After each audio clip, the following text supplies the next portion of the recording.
Hey guys, tonight we begin with the thunderous crash of iron against stone, the screams of men hurling themselves against walls that have stood for centuries. You can almost hear the whistle of arrows cutting through morning mist, the groan of massive wooden gates straining against their hinges, and somewhere in the distance, the steady thud of a battering ram finding its rhythm.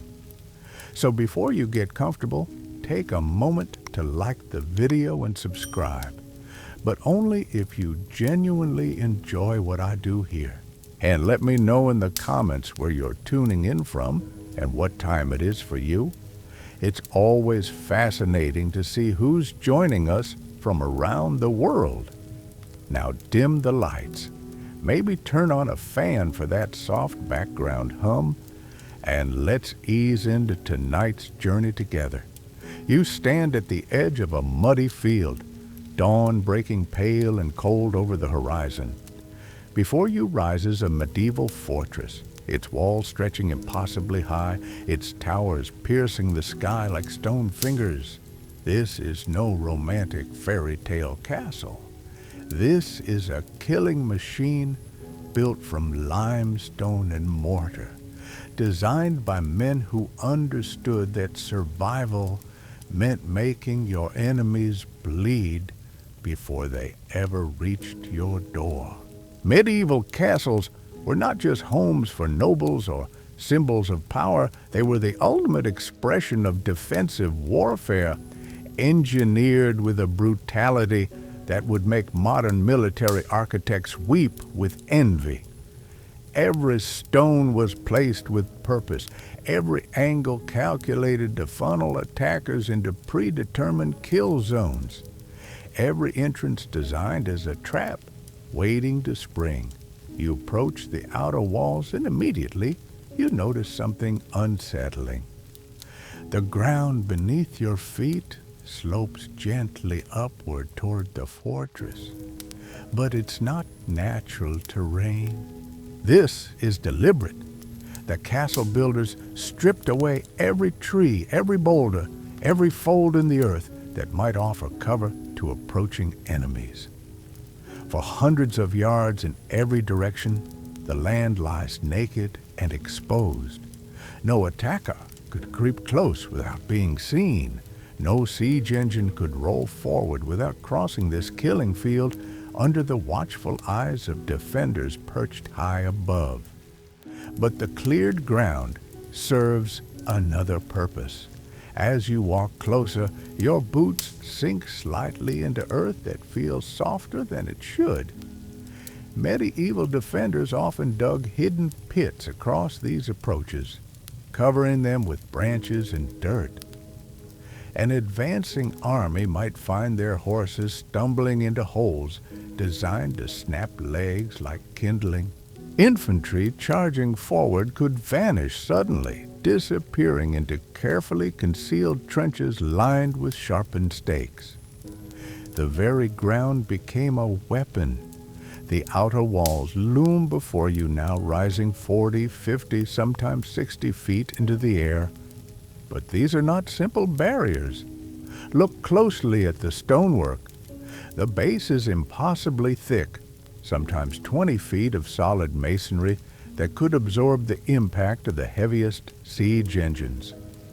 As your eyes travel upward, you notice the walls actually lean outward slightly at the bottom.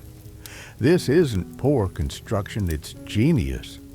When attackers tried to undermine the walls by digging beneath them, the sloped foundation would cause any collapse to fall outward, crushing the sappers rather than creating a convenient breach.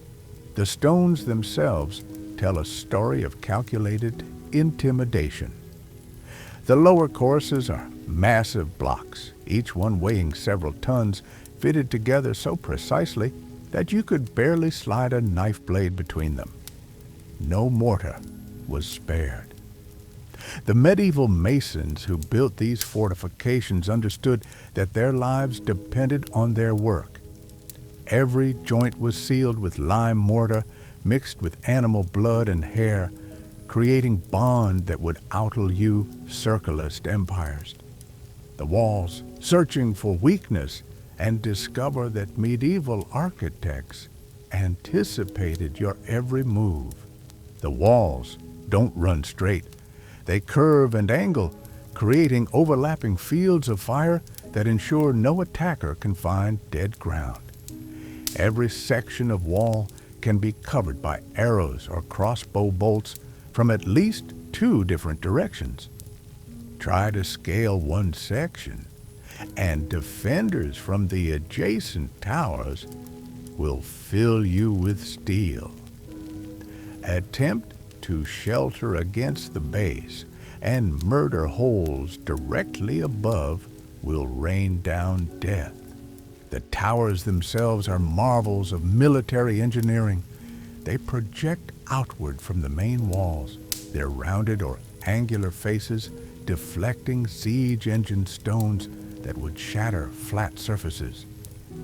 Inside each tower, multiple levels of fighting positions allow defenders to concentrate overwhelming firepower at any point of attack. Arrow slits cut into the stone are narrow on the outside, barely wide enough for a bowman's shaft to pass through, but they flare wide on the interior, giving archers room to draw and aim while remaining almost impossible to target from below. But perhaps the most ingenious feature of these defensive walls is what you cannot see. Hidden within the stonework runs a network of passages and chambers that turn the entire fortress into a 3-dimensional maze. Secret doors allow defenders to move unseen from tower to tower.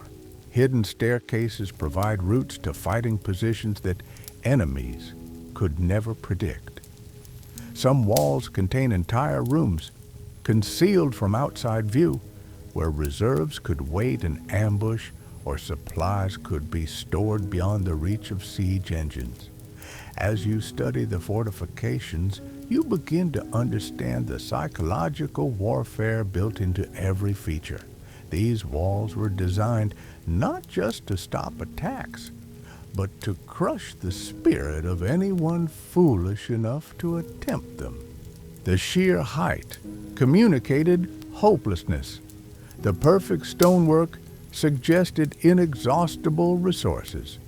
The clever angles and hidden positions promised that even if you somehow breached the outer defenses, worse horrors awaited within. Medieval castle builders understood something that modern warfare has almost forgotten. Defense is not passive. A properly designed fortress doesn't just endure attack, it devours attackers. Every approach becomes a funnel leading toward death. Every apparent weakness conceals a trap.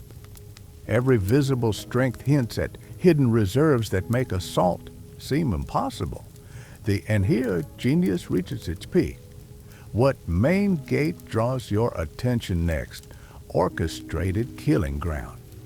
The road doesn't buy shields at an angle that appears to be a simple entrance, the defensive, the gate. Instead, it curves, forcing attackers to approach it run straight. To protect exposes their right sides. Theoring cross, sides not to or with, is actually a carefully fire from the walls studded with spikes. Form wooden doors, reinforced with iron bands, and sometimes the gateway itself is a fortress above, but this passage is designed within a fortress. Massive, only the first barrier. Behind them waits a tunnel that passes through the thickness of the wall holes, openings through which defenders can drop stones as a trap. The ceiling above bristles with murder pour boiling oil or shoot arrows straight down at anyone trying to force their way through. The tunnel floor is often uneven, designed to trip and slow attackers stumbling through in darkness. But even if enemies somehow fought their way past the outer doors and survived the murder holes, they would face yet another barrier. The inner end of the tunnel contained a second set of gates, often protected by a massive iron grill called a portcullis. This deadly barrier could be dropped instantly, trapping attackers in the tunnel where they could be slaughtered at leisure. Some castles featured multiple portcullises, creating a series of chambers where successive waves of attackers could be isolated and destroyed. The portcullis itself was a masterpiece of medieval engineering. Weighing several tons, it was balanced by counterweights and operated by windlasses that allowed a few men to raise or lower it quickly. The bottom edge was often fitted with spikes, ensuring that anyone caught beneath it when it fell would be impaled. The vertical bars were spaced just wide enough to allow defenders to thrust spears through while preventing attackers from squeezing between them. Some gateways incorporated additional horrors. Concealed chambers flanking the tunnel allowed defenders to attack from the sides. Hidden passages provided routes for sudden sallies that could strike attackers from unexpected directions. A few castles even featured trapdoors in the tunnel floor, leading to dungeons where captured enemies could be dropped without ceremony. The psychological impact of these gateway defenses cannot be overstated. Approaching the main entrance of a medieval castle meant walking deliberately into what every attacker knew was a carefully prepared killing zone. The very architecture screamed that death waited within. Yet armies still came, driven by desperation or greed, or the simple mathematics of medieval warfare that sometimes made even hopeless assaults preferable to slow starvation. You step back from the gate and crane your neck to study the battlements above. Here, too, every detail serves the cause of defense. The crenellations, those distinctive notched walls that crown every medieval fortress, are not decorative. Each merlon, the raised portion between gaps, provides cover for defending archers. Each crenel, the gap itself, offers a shooting position that can be quickly abandoned if return fire becomes too heavy. But medieval engineers went further. Many battlements featured wooden shutters that could be closed to provide additional protection, or machicolations, stone projections that allowed defenders to drop objects straight down on attackers trying to scale the walls directly below. These overhanging sections turned the entire wall top into a platform for raining death on anyone who came too close. The towers that punctuate the walls rise even higher than the battlements, providing elevated positions for the castle's most skilled archers and crossbowmen. From these vantage points, defenders could see for miles across the surrounding countryside, detecting approaching enemies long before they reached the killing fields. More importantly, the extra height allowed them to shoot over the heads of their comrades on the walls below, concentrating firepower at critical points without risking friendly casualties. As evening approaches and shadows begin to lengthen across the fortress walls, you realize that everything you've observed represents just the outer shell of the castle's defenses. These walls, gates, and towers form merely the first layer of protection. Beyond them, deeper within the fortress, lie additional barriers, more sophisticated traps, and ultimately, the keep itself, the final refuge where defenders could make their last stand even if everything else fell. The medieval castle stands before you in the gathering dusk, its stone face impassive, its secrets still largely hidden. You've begun to understand how these fortresses turn defense into an art form, but the full scope of their ingenuity remains to be explored. Tomorrow, we'll venture deeper into the fortress, discovering how medieval architects created layer upon layer of deadly surprises for any attacker bold enough to breach the outer walls. You pass through the outer defenses, imagining yourself as one of the few attackers fortunate enough to breach the first barriers, and immediately discover that your troubles have only begun. The medieval castle reveals its true genius not in any single defensive feature, but in the layered complexity that turns every step forward into a calculated risk. What appears to be progress toward the heart of the fortress is actually a journey deeper into an increasingly deadly maze. The space between the outer walls and the inner fortifications is known as the Bailey, and it's here that castle designers deployed some of their most cunning psychological warfare. This courtyard appears open, almost welcoming after the claustrophobic terror of the gateway tunnels. But that apparent safety is an illusion more dangerous than any obvious trap. The Bailey is a killing field disguised as sanctuary, carefully designed to lure attackers into a false sense of progress while positioning them for slaughter. Every building within the Bailey serves a dual purpose. The stables, workshops, and storage buildings that line the courtyard walls look like ordinary structures, but their placement is anything but random. Each one is positioned to channel attackers along predetermined paths, funneling them toward choke points where concentrated fire can cut them down. The roof lines and doorways are calculated to provide covered positions for defenders while denying the same advantages to invaders. Look closely at the well that dominates the center of many Baileys. It's not just a source of water. The raised stone rim provides cover for defending archers, while the opening itself can be used to dispose of bodies or, in desperate circumstances, as a final means of denying the water supply to besiegers.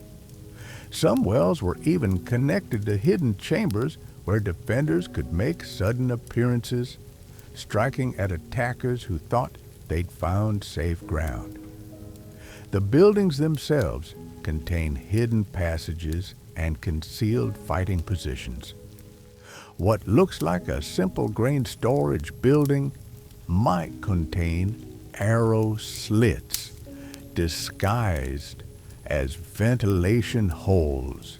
A seemingly innocent chapel could house a garrison ready to emerge through secret doors. Even the blacksmith's forge could be positioned to provide molten metal for the defense. Its fires kept burning not just for horseshoes and tools, but for heating oil and sand to pour on attackers below. As you cross the Bailey, your eyes are drawn upward to the inner walls that rise beyond the courtyard. These fortifications make the outer defenses look almost modest by comparison. Taller, thicker, and more heavily fortified, they represent the castle's true strength. But between you and those walls lies another obstacle that many attackers never anticipated: the barbican. This secondary gatehouse guards the entrance to the inner Bailey, and it's here that medieval military engineering reaches heights of sophistication that would impress modern fortress designers. The barbican is essentially a castle within a castle, a self-contained defensive position that can hold out even if the outer Bailey falls. Its walls are often thicker than those of the main fortress, its towers more heavily armed, its gates more complex. The approach to the Barbican forces attackers to expose themselves completely. The path doesn't run straight, but curves and twists, ensuring that anyone trying to reach the inner gates must present their flanks to defenders on multiple levels. Some Barbicans incorporate a feature called a bent entrance, where the roadway actually doubles back on itself, forcing attackers to run a gauntlet of crossfire from defenders positioned above and to both sides. The Barbican's own gateway system often surpasses the outer defenses in complexity. Multiple portcullises create a series of chambers where attackers can be trapped and eliminated section by section. Murder holes riddle every ceiling, and the passages are often too narrow for effective use of siege engines. Some Barbicans even featured reverse slopes in their tunnel floors, making it difficult for attackers to maintain footing while fighting uphill against fresh defenders. But perhaps the most diabolical feature of many Barbicans is the false floor. Hidden beneath what appears to be solid stone lies a chamber that can be collapsed, dropping attackers into a pit lined with spikes or filled with water.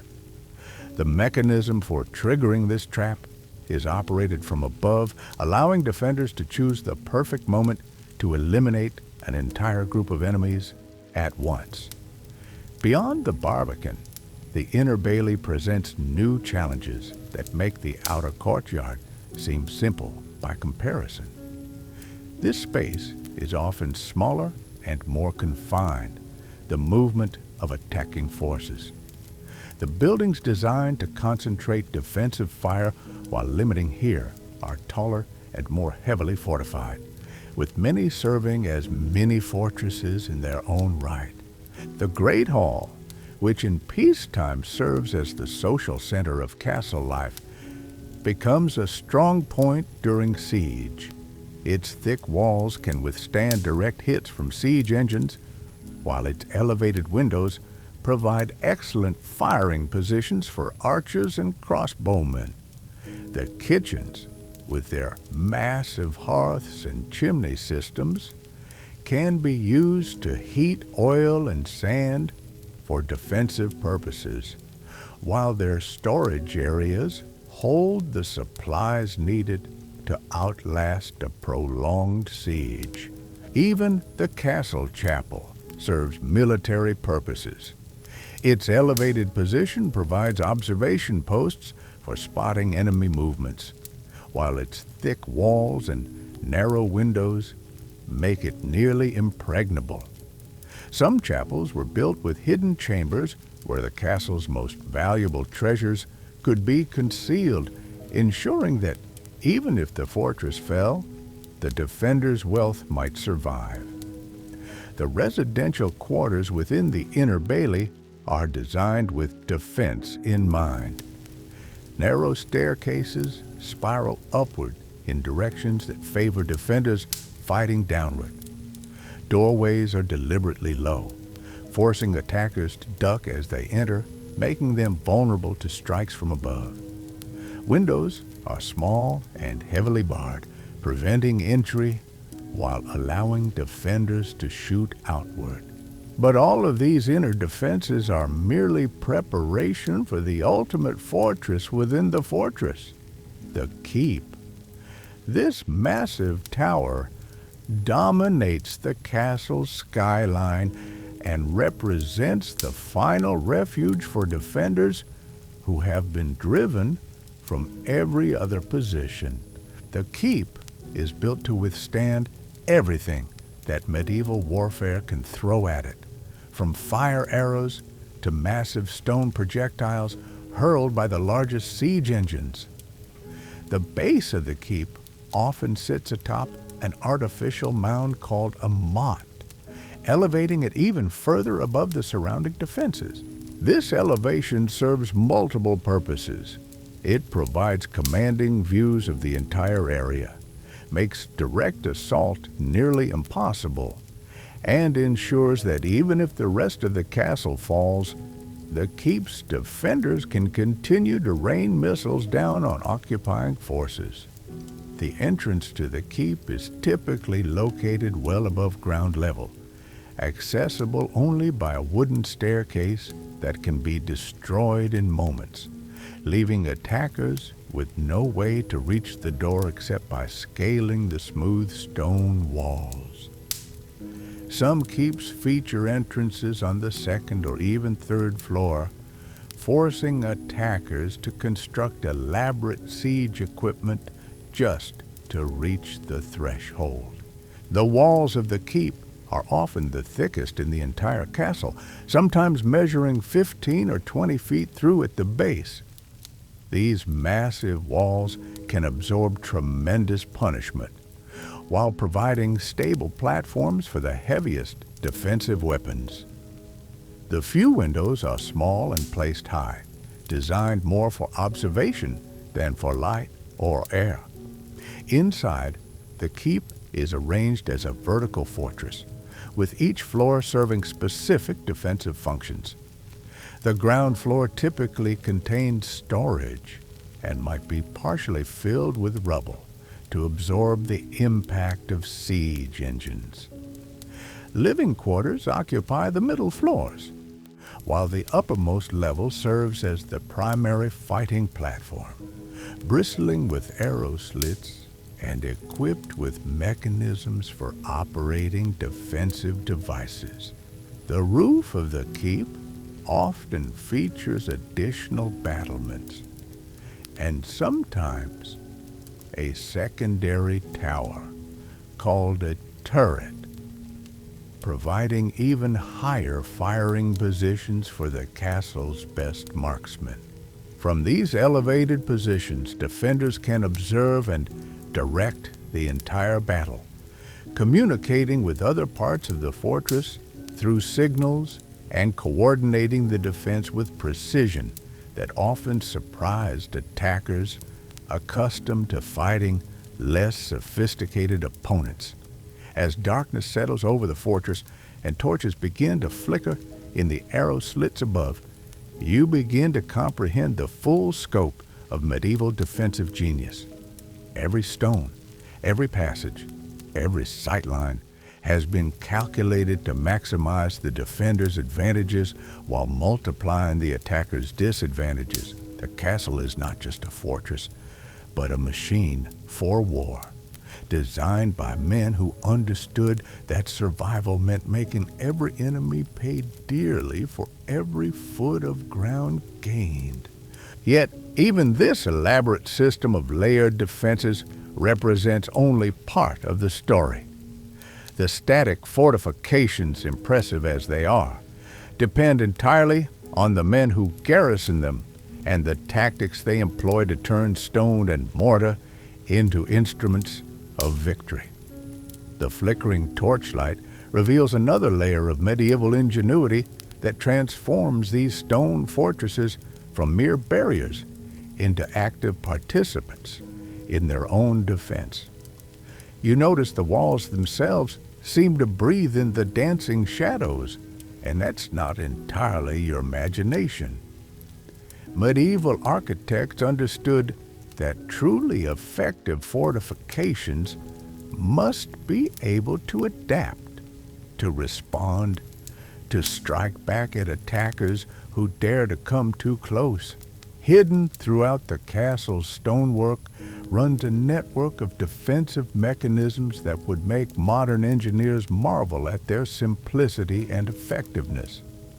Behind seemingly solid walls lie chambers filled with carefully balanced stones, ready to be released at a moment's notice. When attackers mass against a particular section of wall, defenders can trigger these hidden avalanches, sending tons of rock cascading down on their enemies' heads. The arrow slits you observed earlier are more sophisticated than they first appeared. Many can be sealed from within using wooden shutters or metal plates, allowing defenders to concentrate fire at specific points while denying return shots. Some slits are connected to internal passages that allow a single archer to move between multiple firing positions, creating the illusion of a much larger defending force. The psychological impact of arrows seeming to come from everywhere at once often proved more devastating than the physical damage they inflicted. But medieval defensive innovation reached its peak in the development of mechanical devices that multiplied the effectiveness of human defenders. Hidden within tower walls and along battlements, ingenious machines waited to unleash destruction on attackers.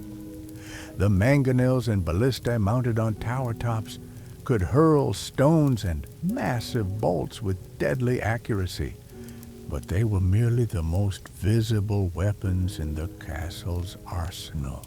Concealed behind hinged sections of wall lurked devices called springalds, essentially giant crossbows capable of shooting bolts the size of spears through multiple ranks of attacking infantry. These weapons could be concealed until the moment of firing, denying attackers any chance to take cover or adjust their formations. The sudden appearance of these mechanical monsters from apparently solid stone walls often broke the morale of entire assault forces.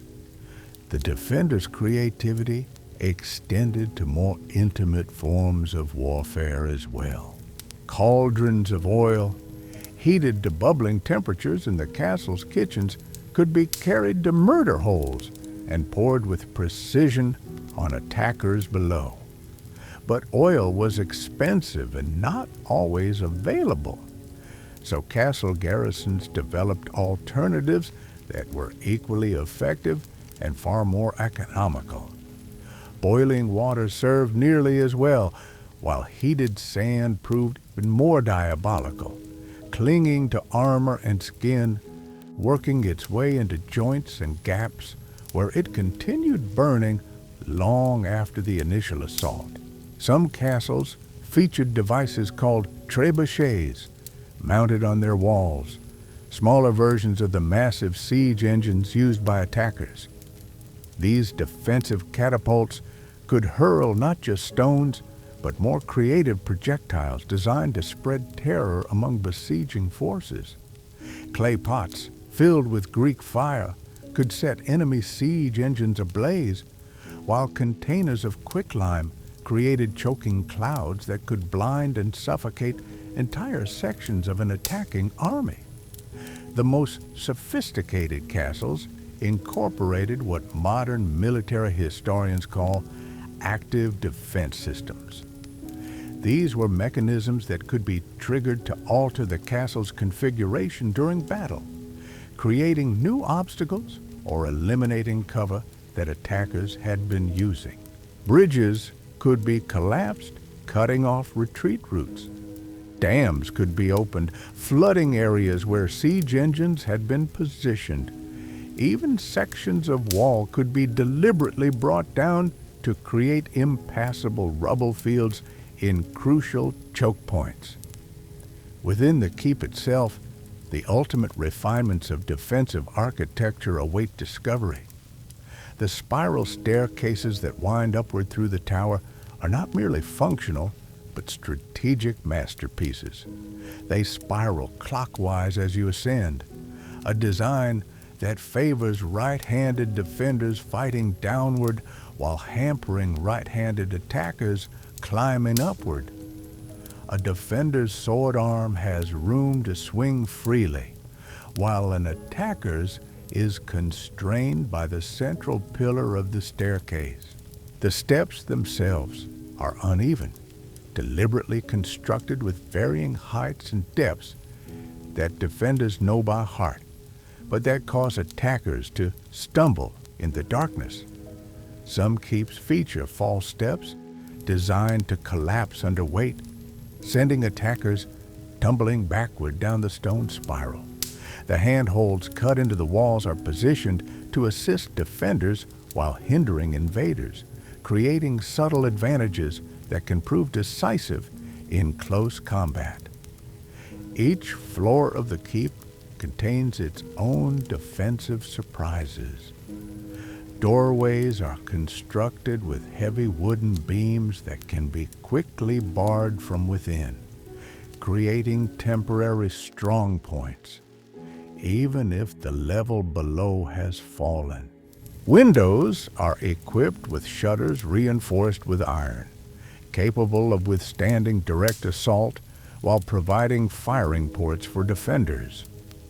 Some chambers feature concealed passages leading to other parts of the castle, allowing defenders to escape encirclement or launch surprise attacks from unexpected directions.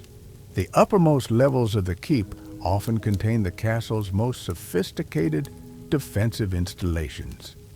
Here, protected by the thickest walls and highest elevation, defenders maintained their final reserves of weapons and supplies. Massive crossbows, too large to be portable, were mounted on pivots that allowed them to sweep the entire area around the fortress. Stocks of specially crafted arrows, some fitted with fire-carrying heads, others designed to penetrate the heaviest armor, waited in carefully organized arsenals. But perhaps the most ingenious feature of many keeps was the communication system that connected them to the rest of the fortress and the outside world. Signal fires could be lit on the highest towers, carrying messages to distant allies or warning of approaching danger. Horn calls echoed from tower to tower, coordinating defensive efforts across the entire castle complex.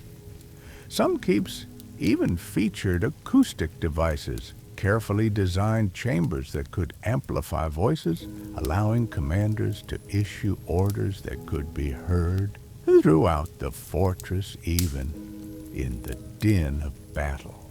The water supply within the keep represented another marvel of medieval engineering. Wells were dug not just to provide drinking water, but to ensure that no siege could force surrender through thirst.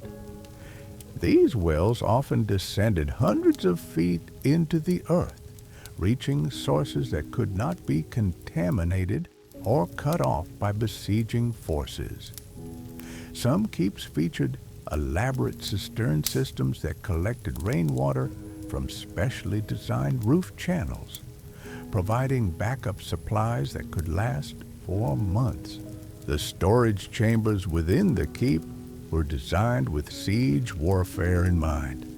Granaries held not just food for daily consumption, but carefully preserved supplies that could sustain the garrison through extended blockades. Salt meat, hard bread, dried fruits, and other preserved foods were stockpiled in quantities that often exceeded the needs of the normal household by factors of 10 or more. Some keeps maintained supplies sufficient to outlast sieges of 2 or 3 years, turning the fortress into a virtually self-sufficient community. The armories within the keep contained not just weapons for the current garrison, but reserves sufficient to arm additional forces should relief arrive. Swords, spears, crossbow bolts, and armor were maintained in perfect condition, ready for immediate use. Many keeps also contained workshops where weapons could be repaired and arrows crafted during siege, ensuring that they did not diminish over time. Defenders' capabilities were, as you stand within the heart of this ultimate fortress, surrounded by walls that have witnessed centuries of warfare. you begin to understand that medieval castles represented far more than mere defensive positions.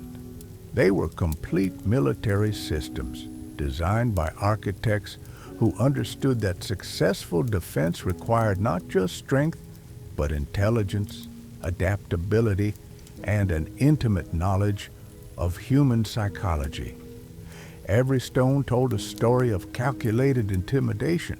Every passage whispered threats of hidden death. Every tower proclaimed the futility of assault against such overwhelming defensive advantages. The torchlight flickers against ancient stones as you discover the most sinister aspect of medieval castle defense: the deliberate cultivation of fear as a weapon more potent than any siege engine. These fortresses were designed not merely to repel attacks, but to break the spirits of those who dared approach them. Every architectural feature whispered psychological warfare. Every shadow promised unseen horrors. Every sound echoed with the ghosts of failed assaults. The very silence within the keep's walls carries weight. Medieval defenders understood that uncertainty breeds terror more effectively than visible threats. Attackers who somehow fought their way into the inner chambers would find themselves surrounded by an oppressive quiet, broken only by the distant drip of water or the scurrying of rats. This silence was calculated. Hidden behind the stones, defenders waited with weapons ready, their breathing controlled, their movements rehearsed. The absence of sound meant that death could come from any direction at any moment. But when defenders chose to break that silence, the effect was devastating. War cries would suddenly erupt from concealed positions, echoing off stone walls until they seemed to come from everywhere at once. The acoustic properties of castle chambers were often deliberately enhanced, turning simple shouts into deafening roars that could paralyze attackers with confusion and terror. Some keeps featured chambers designed to amplify sound in specific directions, allowing a handful of defenders to create the auditory illusion of a much larger force. The lighting within castle defenses served psychological purposes that went far beyond mere visibility. Torches were positioned not just to illuminate friendly positions, but to create pools of blinding light surrounded by impenetrable darkness. Attackers stumbling through these contrasts would find their night vision destroyed just as they entered zones where defenders, accustomed to the shadows, held every advantage. The play of flame and shadow transformed familiar human forms into monstrous shapes that danced across stone walls, adding supernatural dread to the very real dangers of medieval combat. Medieval defenders were masters of misdirection, creating false weaknesses that lured attackers into carefully prepared killing zones. Sections of wall might appear damaged or poorly maintained, drawing assault forces toward positions where concealed defenders waited in overwhelming numbers. Gates that seemed lightly defended might be surrounded by hidden archers positioned to create crossfires that no assault could survive. Even the placement of ladders and siege equipment was anticipated, with defenders preparing specific responses to attacks at every likely point. The garrison's daily routines were choreographed to maximize their defensive advantages while minimizing exposure to enemy observation. Defenders moved through the castle using internal passages that kept them invisible to besiegers, creating the impression that the fortress was more lightly held than reality. When defenders did appear on the walls, it was often in numbers and positions calculated to suggest strength where weakness existed and vulnerability where strength was greatest. The provisioning of medieval castles reflected a grim understanding of siege warfare's psychological dimensions. Defenders made sure that cooking fires produced aromatic smoke that would drift across besieging camps, reminding hungry attackers of the well-supplied fortress they faced. Wells were deliberately overbuilt, not just for practical water supply, but to allow defenders to waste water visibly, pouring it from the walls in front of thirsty besiegers. Food was sometimes thrown from battlements, not in celebration, but as a calculated demonstration of abundance that could break the morale of starving assault forces.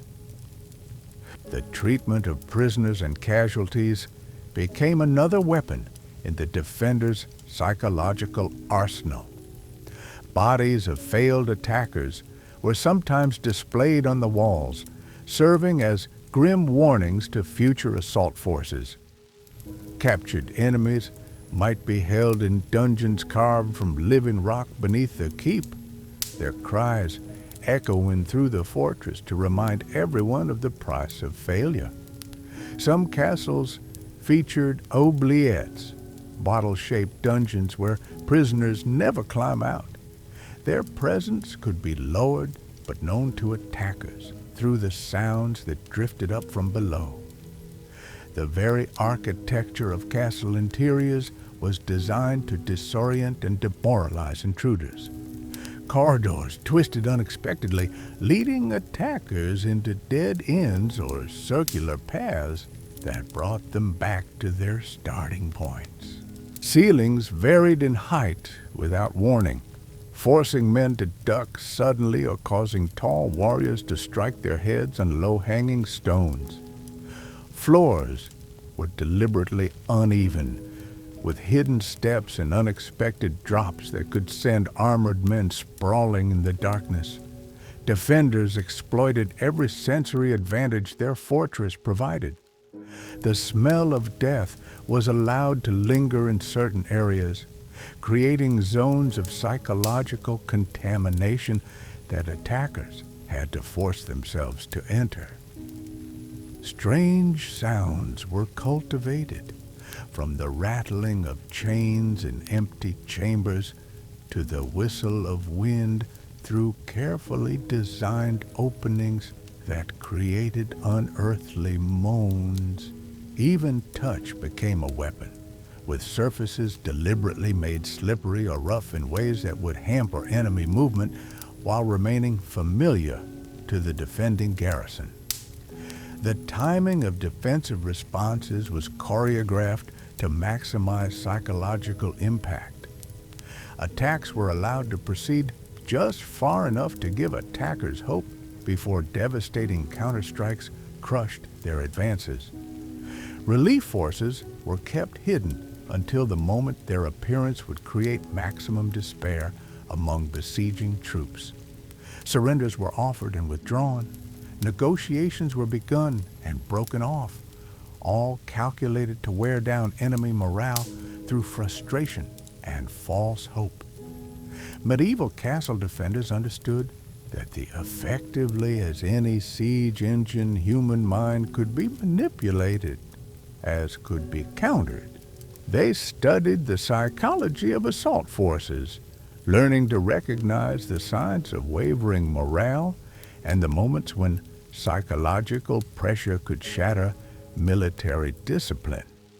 A well-timed sortie, a sudden appearance of fresh defenders on the walls, or even a carefully orchestrated display of confidence could turn a determined assault into a panicked retreat.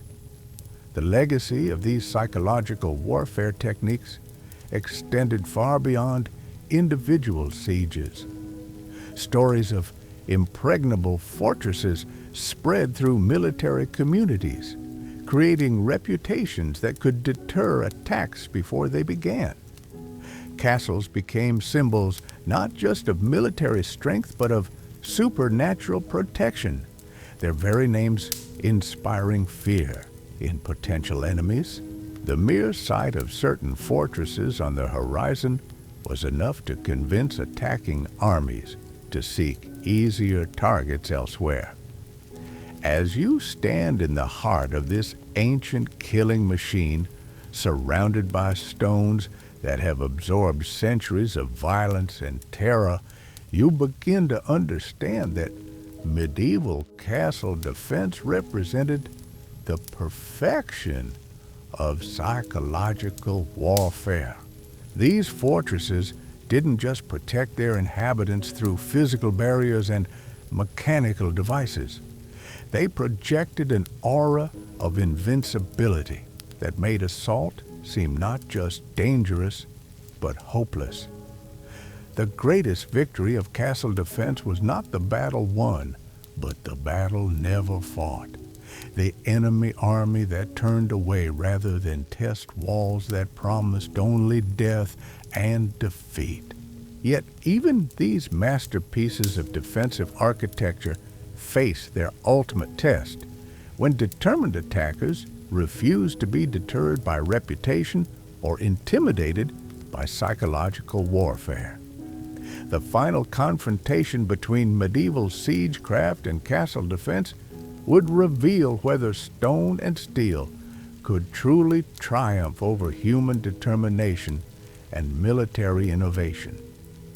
In the crucible of actual assault, all the clever architecture and psychological manipulation would face their harshest judgment.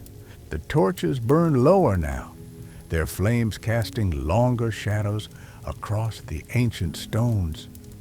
As you step back from these walls that have witnessed centuries of bloodshed, the full scope of medieval defensive genius settles into your mind like sediment in still water. These castles were never just fortifications. They were statements carved in stone, declarations that some things are worth defending no matter the cost. Every element we've explored tonight, from the cleared killing fields that stripped away all cover to the psychological warfare embedded in the very architecture, reveals a truth about medieval warfare that modern military strategists are only beginning to rediscover. Defense is not passive resistance. True defense is active, adaptive, relentless. It turns the attacker's strength against him, channels his aggression into predetermined paths of destruction, and makes every step forward cost more than retreat. The medieval castle builders understood something profound about human nature and the mathematics of warfare. They knew that walls alone don't win battles. Fear does. Exhaustion does. The grinding realization that every yard gained will be paid for in blood, while the defenders remain fresh, supplied, and protected behind barriers that seem to grow stronger with each assault. But perhaps the most remarkable aspect of these fortifications is how they balanced brute force with elegant sophistication. The massive stones that could withstand any siege engine were cut and fitted with surgical precision. The murder holes that rained death were positioned with mathematical accuracy.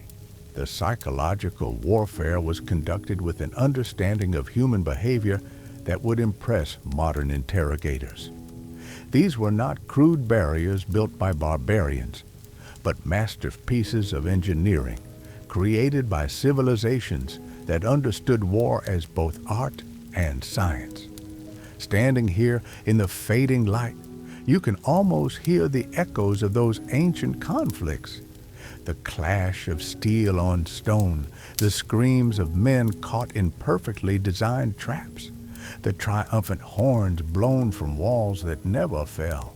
These sounds remind us that the men who built these fortresses were not content to merely survive. They were determined to win so decisively that their enemies would remember the lesson for generations.